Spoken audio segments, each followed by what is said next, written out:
Welcome back to the Megatherium Club podcast, everybody. Welcome to the new year as well. It's 2026, and this will be the first episode of, 2026, as we start our third year into this fun project. It is strange to think we started this 2 years ago. Time has flown by, and we have learned a lot, haven't we, Spencer? Yes, we have. I guess I've learned a lot. I hope. And we've still only seen each other once in person. Yeah, and it hasn't been since we started this. Nope. I have not seen you since we need to do a live episode. Well, not a live episode, but a together in the same room. A one microphone episode. One microphone. Yeah. That'd be awesome. But yeah, hopefully you guys learned a lot too. I know I have, and maybe Spencer has. I definitely have. Yeah. So Gosh. is all of my family and friends. So how many episodes have we done? 26, 27? 26, 27, something around there. Yeah. Okay. All right. Let's hit 40 this year. Hell yeah. Let's do it. We will. Okay. We have to. Well, today we wanted to roll it back like we did last year this time and quickly go over some topics that we discussed and see if there were any major updates on anything. Science is always updating with new data, hypotheses, and theories can change as more information sways the meter one way or another. Spencer, do you want me to go first on the first topic I know that changed? Or yeah, I think this is probably the coolest one. If you're going to do what I think you're going to do. I'm not going to do what you think I'm going to do. I'm going to start with the less interesting one. All right, then do that. Yeah, Yeah. We'll build it up to something really cool so you guys don't log off early, right? Right. So the first topic I wanted to discuss, in my opinion, it's less interesting than the others, but if you disagree, let's get a drink and talk about it. A few episodes back, we talked about the Triassic period, and a certain creature I discussed was the Silosaurus.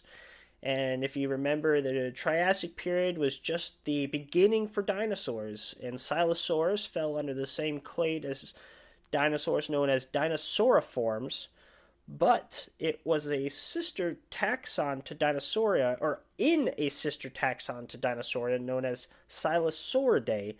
And everything under the later technically is not a dinosaur, while Dinosauria includes all the well-known dinos such as theropods, sauropods, and ornithischians, which that's like Triceratops and Stegosaurus. And for a quick description of Silosaurus, it was a large dog-sized reptile with 4 limbs, a light build, narrow snout, but not long like an alligator. Forward-pointing nostrils, long tail, around 7 feet long, a slender, long neck, but not long like a sauropod, and was quadrupedal, so it walked on all fours. Basically a large lizard, at first glance, looks like a dinosaur, to be honest. Some of the big characteristics that support the idea that these are not dinosaurs, though, include their lack of bony projections on their neck and humerus bones, and their hip sockets were like closed and solid and lacked a hole in them, which is referred to as perforated. I'm going to butcher the word. Classic. Starting 2026 off exactly how we want. Perforated acetabulum. Sounded right. A discovery in southern Brazil, which was published at the end of 2024, not on my radar in early 25 when this fossil, it was not on my radar in early 2025 when we kind of went back through our 2024 stuff, was a fossil. This fossil that was found in southern Brazil. It represents one of the oldest silosaurids ever found. Its name was Gondwanix paraicensis, or paraicensis. That sounded not too bad. It lived about 252 million years ago. The oddity with this fossil was that it had 3 vertebrae in its hips, making it more dino-like than other early relatives of dinosaurs that only had 2. So this might have actually been a true dinosaur. But hold up, I said silosaurids aren't dinosaurs. Well, I did say that, but while there is an overwhelming theory that has put silosaurids as a sister group to dinosaurs, there are those that argue that they share traits with later ornithischians. So again, stegosauruses and triceratops and similar dinosaurs. So there's one possibility that these silosaurids are a sister group to ornithischians, or an ancestor to ornithischians. But if either of these were true, then they would technically be true dinosaurs. These recent finds support the idea that they were more dino-like than previously thought. But of course, more data does need to be collected to confirm this further. The case is not closed on Silosaurid yet, and things get moved around phylogenetic trees all the time, even with modern animals.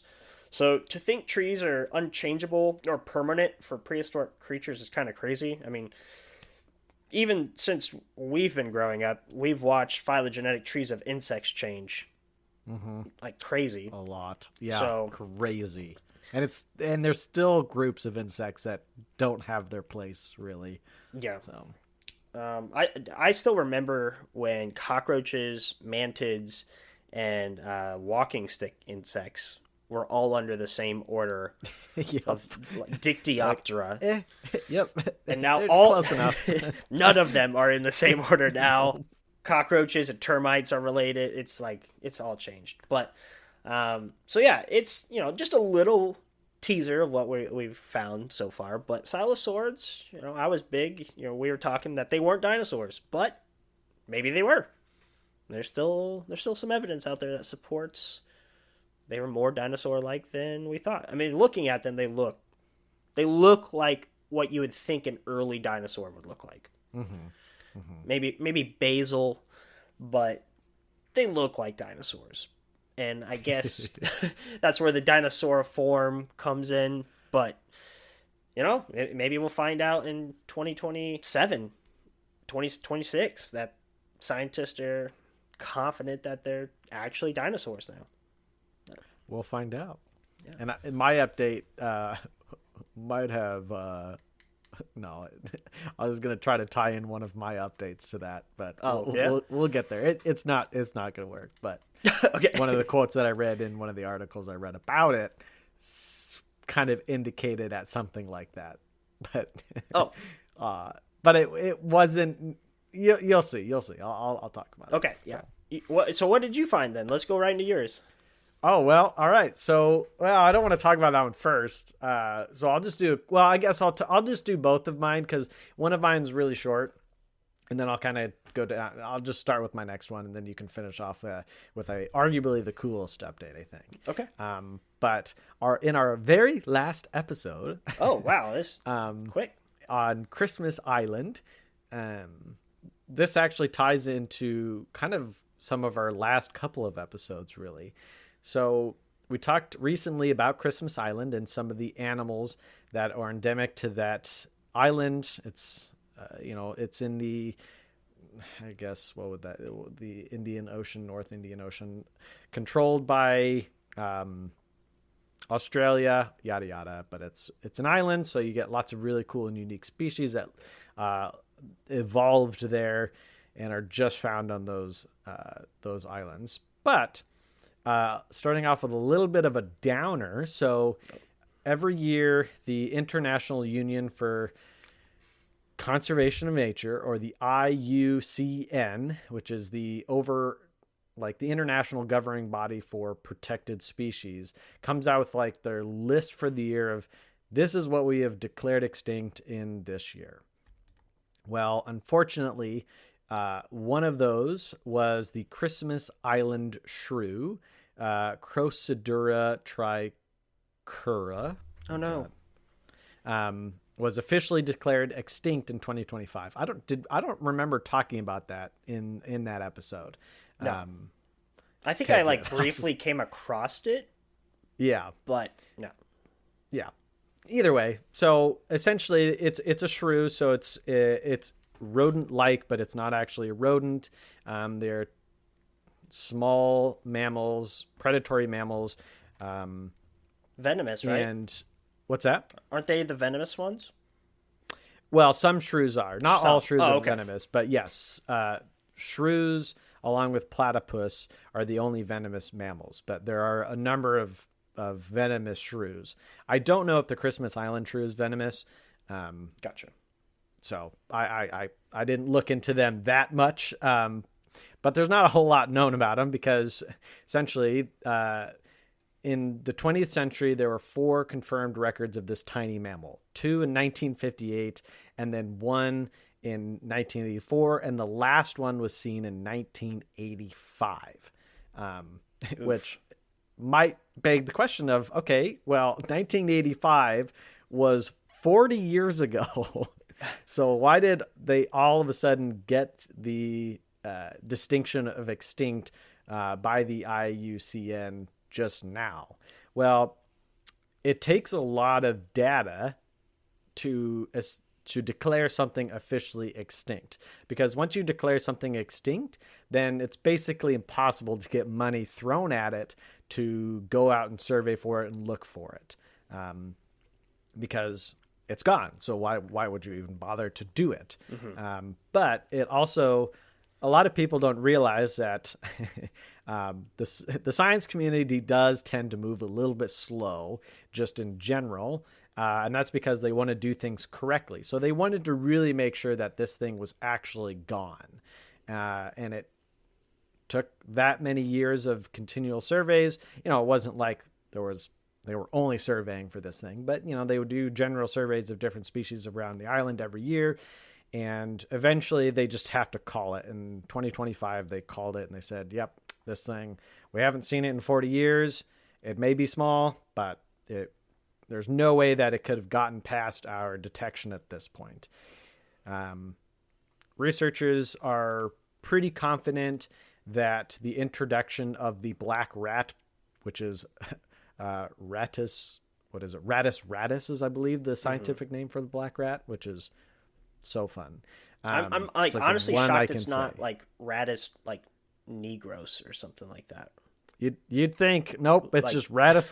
It was like the easiest one, bison. Yeah. But anyway, so when you introduce a new species to an area, specifically something that is really good at outcompeting other species, it just kind of takes over. But specifically with the rats, they transmitted this bloodborne parasite, and it's likely that this bloodborne parasite transferred over into these shrews, and that's what ultimately decimated their populations to the point of extinction. I think I read something about there possibly a native rat that there are 2 species of native rats on Christmas Island. Okay, is one of them also gone due to the black rat in this bloodborne pathogen? Because I read about this bloodborne pathogen. That's a good question. I was reading a little bit about them, but it didn't give me any indication of I don't have that tab open anymore, unfortunately. But yeah, I don't know if. But I would assume that they were impacted in some way. If they haven't been declared extinct, they've obviously been outcompeted pretty significantly by the black rats, and also introduced feral cats. Unless if like some really major conservation efforts goes towards these rats, it's likely that they will also suffer extinction eventually in the future, because as we know, rats and cats are some of the worst introduced species that you can have for an area. I mean, disasters. I mean, three of the things, well, if you include Christmas Island technically being Australia, kind of, but just Australian mammals had 3 species of bandicoots, which are small marsupials. 3 of them were declared extinct in 2025. Jeez. All in Australia. And it's likely that they were all taken out by feral cats. Australia, maybe we should do an episode on this and just the impact that cats has had on the world. Oh, yeah, dude. I would love that. Because it is crazy. And I love cats. Yes. I love all animals. And I've become more and more of a cat person the older I've gotten. But yeah, they can, in Australia, they've been running rampant. And maybe we'll save some cool stuff for there. But they have fences, they have all sorts of stuff up to try to save these animals from these cats. But I mean, basically, nope, some species. if you have a cat and you let it outside, stop. Yeah. So, yep. Even healthy fed cats are apex predators out in the forest. So yeah, a sad but unfortunate update. Something that we all have to like face and realize that, animals, despite how well we're doing conservation, and conservation efforts are up. We didn't. It's hard to say when we save something from extinction. But conservation efforts have taken, I think, the green turtle in Florida was taken from the endangered list into threatened. Or no, they were taken from threatened onto least concerned because of conservation efforts. So, and that was done in 2025 as well. So good stuff going around. But unfortunately, at some point we are still losing species, and a lot of species, more than we actually know as well. But anyway, on to my next thing. So I kind of went back in time, and I didn't just look at 2025 and the episodes that we did there. I just kind of looked at generalistic, what have we talked about on our podcast? And then I kind of got down some other rabbit holes, and I decided to do something that was kind of tangential to what we've talked about in some of our episodes, but not exactly tying into a direct thing in some of our episodes. But I thought it was just kind of a neat scientific discovery that some scientists did in 2025. There's 2 papers that was talked about in an article I was reading, and I'll kind of talk about each one and why they were like pretty cool and important in 2025. But I'm assuming, Sean, you've seen Jurassic Park once or twice, right? Once or twice, a dozen. A dozen, yeah, exactly. So we all know that the famous thing behind Jurassic Park is they find an insect, specifically a mosquito, that is preserved in amber, and they drill down through it to extract some dino DNA.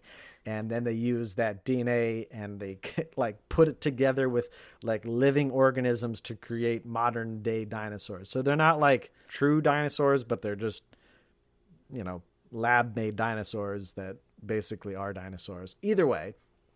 Now, so unfortunately, that's just not how anything works. And I think at this point, pretty much everybody realizes that.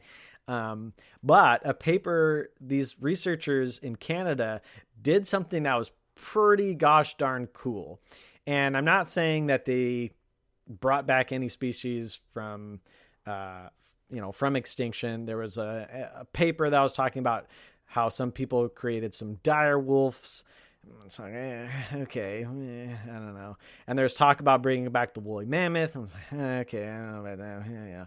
But what's important for this is not necessarily that we have a basic, the ability to resurrect extinct species, but more so that can we get beyond fossils? Can we actually find molecular data from some of these extinct creatures? Because, fossils provide a lot of information, and you're going to talk about that, I think, in your next thing. They can give us behaviors on diet. They can give us behaviors on just how they function in a society. If they were in a society, beyond like how big were they? How much did they potentially weigh? What did they look like? Did they have feathers or not? So fossils are wonderful. But one thing fossils don't really have to give us is molecular data. So it's really hard for us to, to essentially determine down to the genetic level, the relationship between all these creatures. We can do a lot with structural stuff within the fossils themselves. And that's how we've pretty much organized all of life since we started organizing species into species. We went with how they looked. But as we move forward, it's all genetics. It's all molecular data that will bring those relationships together, which is why just insects have changed so much in the last 20 years. because, okay, they might look the same, but oh, wait, we actually look at their molecular makeup and we determine that they're not as similar as we thought. When we think about ancient life, we think about these fossils, and that gives us a lot. Awesome. And DNA is something that can last quite some time, but DNA is the building block for what makes, each thing alive, essentially. The building blocks, not the building blocks, the building plans for the building blocks of what creates everything. It's fragile, it's long, it breaks down. The oldest DNA that has ever been found was 2 million years old, which is crazy old. But at that point, it's basically gone. DNA has a pretty short, what we call half-life, and half-life just tells us over how many given years does half of it still exist, and the other half is decayed into something else. 2 million is quite some time, but at that point, we can't use it to create what we found it in. It might be a small fragment of whatever DNA that we're looking at. But that's not what I'm here to talk about. I'm here to talk about what DNA codes for. So DNA, as we know, codes for it doesn't code for amino acids. It codes for the plants to build amino acids in a particular pattern, and a group of amino acids is a peptide, and you get enough peptide chains going together, and you get essentially a protein. And proteins are the building blocks that make us us. And so animals, being animals and life, they have a lot of protein in them. And protein, and even just peptides in general, are much more molecularly strong than DNA. So they have a much longer time that they can exist on Earth before they decay into nothing. But there hasn't been a reliable way to find and extract protein from various findings in the world, because even though it lasts longer, the oldest one that we've ever found is 3.5 million years, which is still 1.5 million years longer or older than any DNA chain that we've ever found. But it's still not enough. We can't use that to determine maybe what some of the older creatures were. But some scientists in Canada, as the world thaws, we're able to find more and more organisms underneath this frozen layer of Earth, and cold is really good at preserving things. It's why some of the best fossils from, of woolly mammoths and tigers and lions, I shouldn't say tigers and lions, I should say lions and woolly mammoths and stuff like that, or woolly rhinos, have been preserved because of the cold. So what they did was, essentially, they found ancient animal teeth, specifically from relatives of today's rhinos, and they looked at the enamel. Enamel, if you're going to look at a protein in an animal that is super hardy, enamel is the hardest you can get, literally. It's the toughest stuff that living things like our teeth can create. And it's made of proteins. And so they found some these ancient teeth, and they were able to extract proteins from the teeth. And, from that, they're able to do carbon dating from the fossils and stuff themselves, and determine that these fossils, instead of being 3.5 million years old, are 21 to 24 million years old, which blows any record out of the water. What? Yeah. So, yeah, like unbelievable old proteins. And it's like, okay, well, why does that matter? Why, if it's not DNA, then we can't use it to recreate a rhinoceros relative. So what's like the point of it? Well, molecular data in determining relationships between organisms is super useful, because you can look at what proteins are present, compare them to what exists elsewhere at that time, and then also what exists today. And from that, you can say, okay, well, they have this specific protein. It's still in this one. So that means they're creating the same proteins. That means they must be relatively close in terms of relationships. Or this protein, it looks like, is fairly similar, but there's been changes. That means there was a genetic mutation at some point. So their relationship must be a little bit farther apart than we've realized. And they can do that from proteins by essentially moving backwards in order to determine, okay, what the genetics say about that then. And yes, that doesn't make it so that we can recreate these animals, but it does make it so we can determine even more so their relationships to other animals at the time and to their modern relatives. And it's crazy that they were able to do this from something that is 24 million years old. The reason that they think it worked is because of this cold, because it was so cold. The fossils, a lot of the other tissues had fossilized, but in this crystalline matrix, it was basically able to preserve the proteins, and the proteins, because of the cold, didn't break down themselves. But again, they got it from tooth enamel, which is super chemically stable. So it's likely not going to work on some of the other softer tissues. But, it opens up a door to essentially say, hey, again, we always think that we're at the precipice, right? Somebody a few years ago hit 3.5 million years and was like, okay, that must be the upper limit. No, now somebody's hit 24 million years old. Who knows? Maybe we can go back further. And this is where I was joking earlier, because one of the lead scientists on the thing kind of made a comment to the Smithsonian magazine, where I found this article initially, and basically was like, yeah, you never know. We could be finding proteins in dinosaur bones. And, if you would have said that 20 years ago, you would have been laughed straight into Hollywood to make a movie. But now they're like, this could actually be a possibility. But that brings me into my next article, in that in the same year, a group of African biologists, specifically, I think in Kenya. Oh my God, now I'm forgetting. Kenya's Turkana Basin. They were able to extract protein fragments from rhino, hippo, and elephant teeth dating from 1.5 to 18 million years ago. Jesus. Now, what's the difference? Well, these are obviously not in the Arctic. They're not in northern Canada or in Siberia. These are in basically the equator, as hot and tropical as you can be. Huh. And proteins and anything organic decays so much faster there. Now, the two articles came out, I think, almost within a month of each other. I think one was in June, one was in July. And the Canadians, there was like a lot of support. There was a lot of scientists who were like, heck yeah, that's awesome. Then the African paper came out and people are like, we're not quite sure yet on that. They're not quite sure exactly. Their methodology might be a little flawed.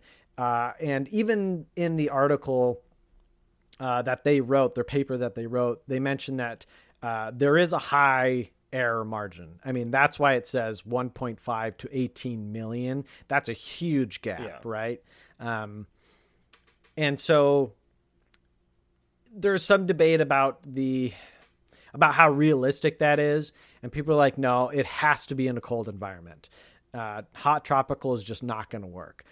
But who knows, right? Like, they were giving it their shot, and it could work. But this is where it comes down to, is like, okay, if we're going to be able to find some of this stuff in dinosaurs, we're going to have to look for dinosaurs that were preserved and have stayed in cold environments since they passed away. Mm-hmm. And that's going to be really tough because continental drift is a thing. Yeah. So we'll see what happens. The science is obviously moving forward. And basically, each group of scientists, the Canadians and the Kenyans, they, like, despite the support or lack thereof, they're like, hey, it's time to start reproducing this. If other people can do the same thing that we did, then that's supporting us, and that's science, baby. So let's see what happens. And I guess maybe somebody will try to do the same thing in 2026, and maybe we'll talk about it in a year. Yeah. Who knows? But that's what I found. I thought it was just really interesting. Yeah, for sure. Finding a protein that's 24 million years old is astounding. Yeah. So congratulations to them, I guess. So definitely going to be hard to find dinosaurs, though. Oh yeah. Because, like, oh yeah. your first thought is, okay, well, go to the poles and start digging. Well, the dinosaurs lived in Antarctica. You got like They did. Cryolophosaurus, but like it wasn't the Antarctica you're thinking of. It wasn't what it was today. It's kind of tropical. No. No. So I mean, like, you got Uranus that was supposed to live in China, and it had feathers for more insulation. But I don't know if it was like snowy all year round, or it was supposed to be colder.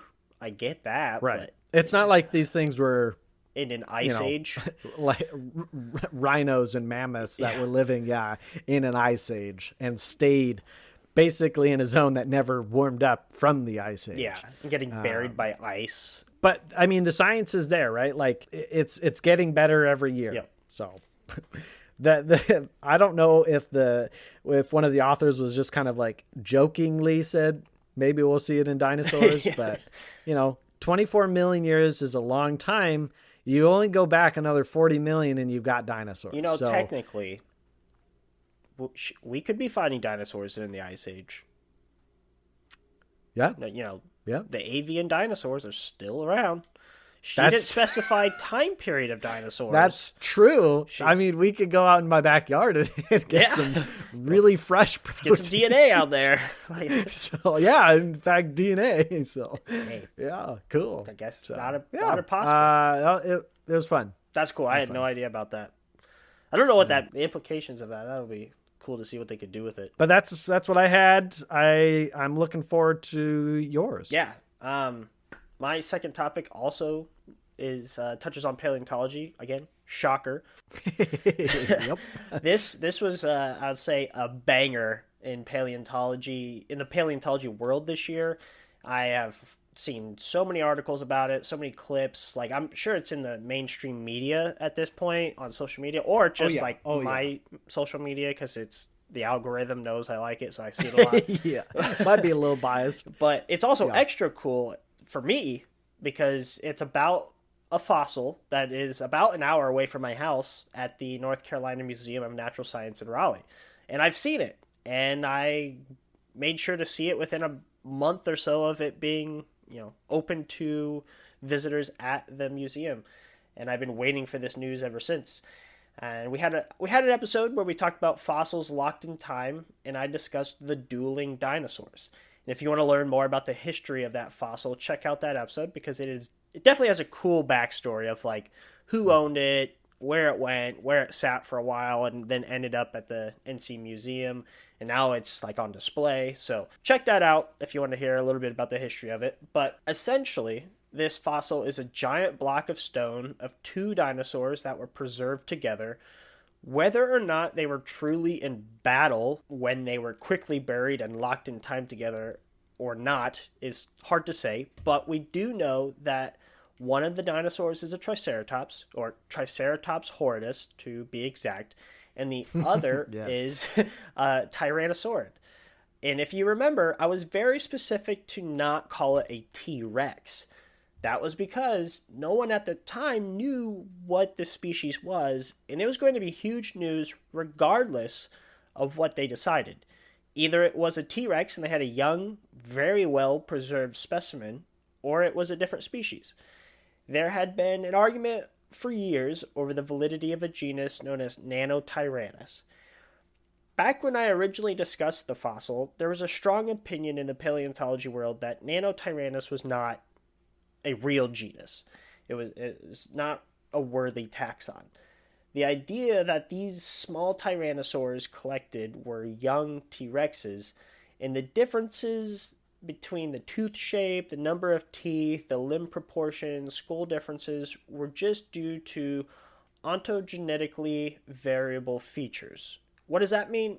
Basically, as the animal ages, these differences would cease to exist and the animal would grow into the adult form. Ontogenetic differences are a big idea in certain species of dinosaurs like Dracorex and Pachycephalosaurus. You can look at Triceratops and how their frills change over time. And then like with T-Rexes and how their young develop into older. This idea, though, stopped after scientists were able to finally properly study the dueling dinosaurs, the theropod specimen named Bloody Mary, by the way, big fan of the name, not just because I like Bloody Marys, was declared skeletally mature at the time of its death. So it was not a juvenile T-Rex. I mean, or at least not a juvenile. Let's look at that. So if it's not a juvenile, and this thing wasn't nearly the size of a T-Rex, can't be adult mini Rex, or that's the thought there. So they were able to look at its bones and take a midsection to look at the growth rings, like a tree stump. You can see each year that the tree had growth, and you can calculate how old the tree is. Well, same process works for bones and animals. And they were able to count 25 growth marks and concluded at least 14 years of growth, estimating the animal died between the ages of 17 and 22. Another previously collected specimen named Jane was analyzed and believed to have died between the ages of 8 and 14.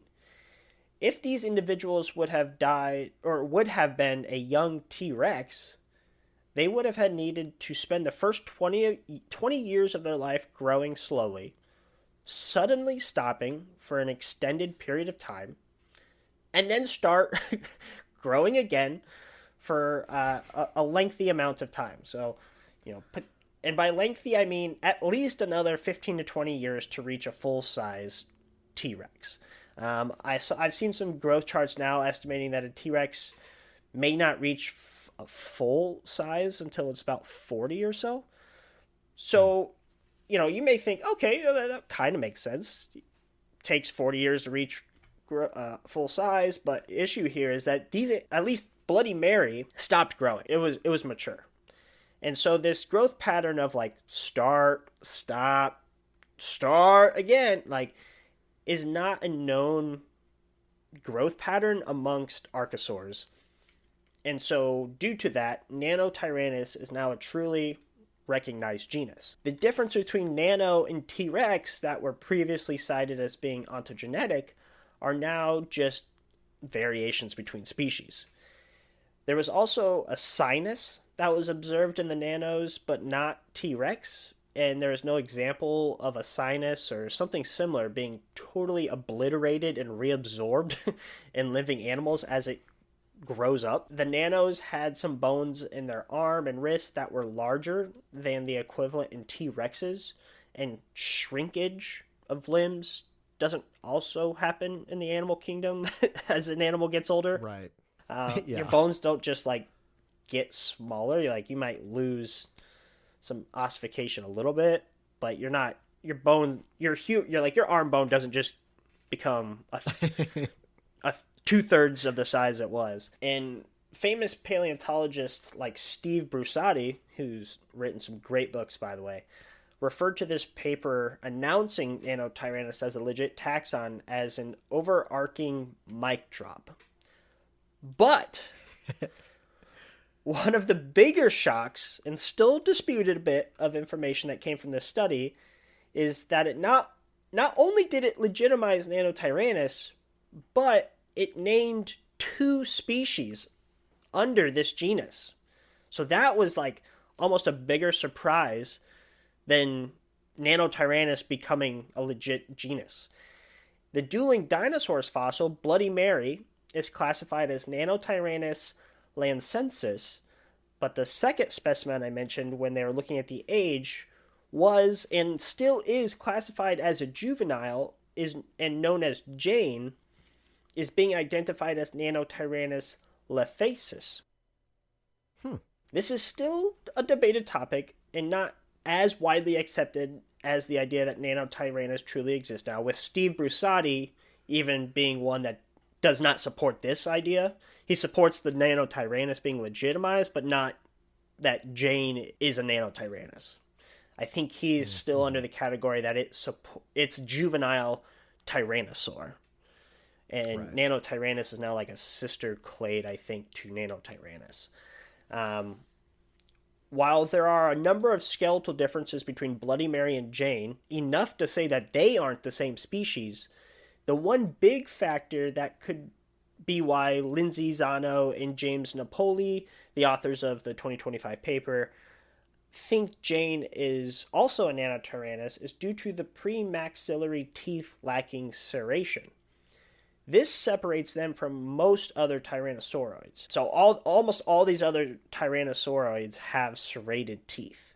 And part of that argument before was like, oh, well, they're just young. They'll get, yeah. Maybe they don't need serrated teeth when they're young. And like we have baby teeth, they'll fall out. That, you know, as they grow up and they switch niches in their ecosystem, that's when they need serrated teeth. So that's one argument there. But this adult nanotyrannus, Bloody Mary, still does not have serrated teeth. So now it's a potentially like the identifiable factor when looking for nanotyrannus. Now there are a couple other tyrannosaurs that don't have serrated teeth, but there's plenty of other characteristics to identify them from anything else. But when you're looking to identify whether or not it's a young, let's say, T-Rex or Tyrannosaurus Rex versus a Nanotyrannus lethacis or lancensis, this could be a factor to look at. They also have a higher amount of teeth, between 16 and 18, which is higher than any Tyrannosauroid except Alioramus and Daspletosaurus. Some might still argue this has to do with ontogeny as well, but these authors would say otherwise, with the thought that as they grow up, they don't need as many teeth. But this was also one of the original arguments for why Nanotyrannus didn't exist in the first place. But they're still using it to argue that Nanotyrannus lethacis, or Jane, doesn't fit under Nanotyrannus. But I've said it before and I'll say it again. I love how much paleontologists can argue. Not just the fact that they do argue, but that they can, because none of these animals still exist, and it is so difficult and challenging to describe and classify and organize all these extinct species 100% accurately when no one's seen them. One thing I think about whenever, I've taken mammalogy courses and studied bones and skulls of animals, raccoons and cats and rabbits and everything that you can think of that's alive today. And it's hard as hell. I'm not saying that the difference between a raccoon and a rabbit, but the subtleties between even like species that are not really that similar, but they're both carnivores. You're like, oh God, what is that one? Okay. And the more you study it, the easier it becomes. But still, for some of these fossils, like when something gets fossilized, it's not like, even if it's like a whole skeleton, it's smushed and deformed. Yeah. And it's rock. And for them to be able to have the ability and the skills to look at something in such detail is unbelievable. It's just so cool to like hear, like you were literally just saying, that they're able to do this and to have these fights because this is what they've devoted their life to, is to study, the tiniest differences of these fossilized bones to figure out how these animals were related or not related. Yeah. So, crazy. Unbelievable. Yeah, it's cool stuff. Maybe there'll be a new paper in 2026 refuting the ideas that came out in 2025, which I bet there will be, based on paleontology and how fast people will just love to pump out another paper to argue Joe Blow's idea. Gosh, the papers refuting Spinosaurus forms, like, and the speed that they came out, still entertain me. I don't feel like Nanotyrannus is leaving us anytime soon. But I'll be excited to see what all gets classified under it or removed from the genus. Right. Yeah. Even when you were describing this fossil, when we were covering this episode back in the day, like you were talking about, it was like the biggest thing in paleontology is like, what the hell is this thing? Yeah. And because obviously it was moved into a museum where it's a little bit easier to study by paleontologists. Obviously, the science has been pushed forward, which is great. But man, wow, what a saga this has been. Yeah, and the whole I mean, I don't think at that time I believed Nanotyrannus was real. Like, there was a strong opinion against it. Right. And now they're like, oh, by the way, it is real, and we think there's multiple species within collections already. Yeah, yeah. Like, hey, we've been wrong on some of these other things. Let's fix this now. Yeah. Some of the articles that I said, literally introduced the fossil as the teenage T-Rex. Yeah. And then in the, in the first couple of sentences, they're like, well, it might not actually be a T-Rex. Yeah. So obviously they're just trying to get people to catch into it. But yeah, I learned recently that there is, so I think there's like DraftKings and other gambling apps. Yeah. DraftKings is the only one I can think of. But there is another one. And the reason I learned about this was an unfortunate thing where some guy bet on Trump's invasion of Venezuela. Oh, okay. And he bet on when Trump was going to do it and won like $4 million or I don't know, some crazy amount of money on this website where you can literally bet on things happening around the world.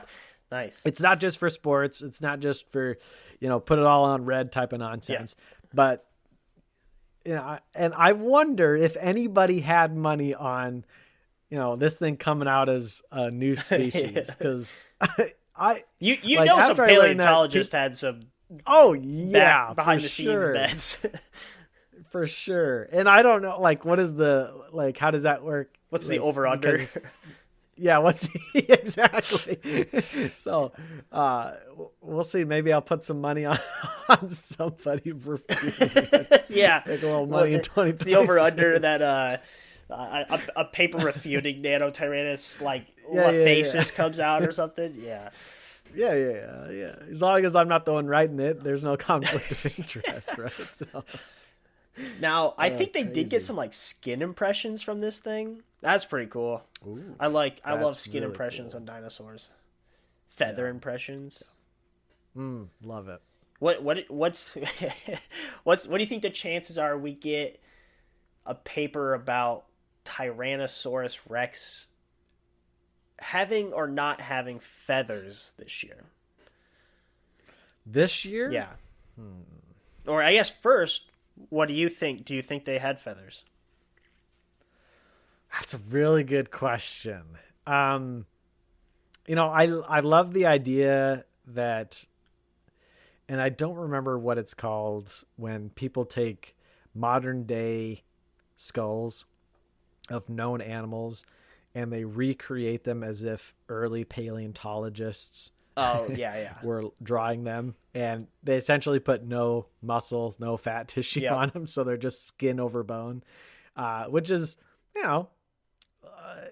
not too far from when you look at a T-Rex skull, you slap some skin on it and that's what a T-Rex looks like. The rest of the body's obviously changed quite a bit. But in the last 5 years, you've seen some depictions of T-Rex with feathers pop up every once in a while.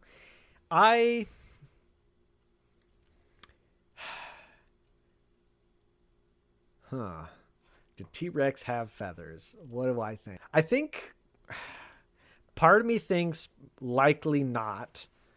But the other part of me really wants it to be true. Mm-hmm. But what those feathers are and wouldn't be something like a modern bird, right? Where it's got nice long tail feathers because they obviously have a tail. If they had feathers, they would likely be these kind of short little, tiny little feather-like things that, are feathers, but they're not like what we would picture on a bird or whatever. Yeah. Or even something like Archaeopteryx. Weird filament. Or Or Velociraptor. But like a quill or something. I don't believe that it was just skin. Yeah. There's got to be something on there. There's just too much evidence to point out that some of these, bipedal dinosaurs were probably pretty feathered. Yeah. So I have to say, yes, T-Rex is maybe one that I think, I don't know how I would picture it, I guess, is my hesitation. But I want it to be true so bad. So, I'm just going to go, yes, they were. Okay. Sticking to that one. Sure. I personally think it's like, so we got Uteranus. So we talked about it earlier this episode. It had feathers, well known. They're like, there's no doubt about it. Yeah. Uteranus is related to T-Rex, not an ancestor, like a distant cousin. I think it could be like elephants and mammoths, where they that's kind of what I was picturing. Yeah, they live in different environments. They're distant relatives. Elephants, or the T-Rexes in this case, don't need all that extra insulation. But elephants aren't 100% naked. They got some hair. And so I think the T-Rex would have been in a warm climate and didn't need insulation, especially at its size. But it did de-evolve, to lose hair, or in its case, potential feathers, proto-feathers maybe. Right. Do you... So I was definitely picturing elephant skin. Yeah. And picturing tiny, slender little feathers, and what that would look like. And thinking about an elephant's tail. Now, an elephant's tail actually serves a function beyond balance, like it would in a T-Rex. Yeah. Because it's a dainty little thing that is flapping back and forth to keep flies away from a particular area. Yeah. And elephants on their tail have a nice little tuft of fur right on the end of it. And I really want T-Rexes to have a big tuft of feathers right on the end of their tails. I don't know what the function of that would be, because they're not swatting it back and forth. No. But I like the idea of having a big tuffy tail, I guess. So maybe some sexual attraction. Yeah, that could be nice bright colored things. Yeah, look at my tail tip. yeah. It'd get me. Yeah. Like a white-tailed deer, but exactly. Check it out. Pretty good looking. Rexy over there is trying to attract a mate. Yeah, and then when we figure this out, we can say, this was a red-tailed this red-tailed T-Rex. So, I don't know why I just went country, but yeah. Well, it comes with the white-tailed buck territory. It comes with the territory, yeah. So, awesome. Cool. Well, I'm looking forward to this year and seeing what episodes we come up with. Yeah, I'm really excited. We'll have to figure out what our first topic will be. Non-update topic will be. So we'll figure that out this weekend and move from there. Absolutely. All right. Well, thanks for listening. We're really excited for 2026. Yes. It's going to be a good year for all of us. And hopefully some political changes in the future. We'll see what happens there. So stay tuned. And how. How.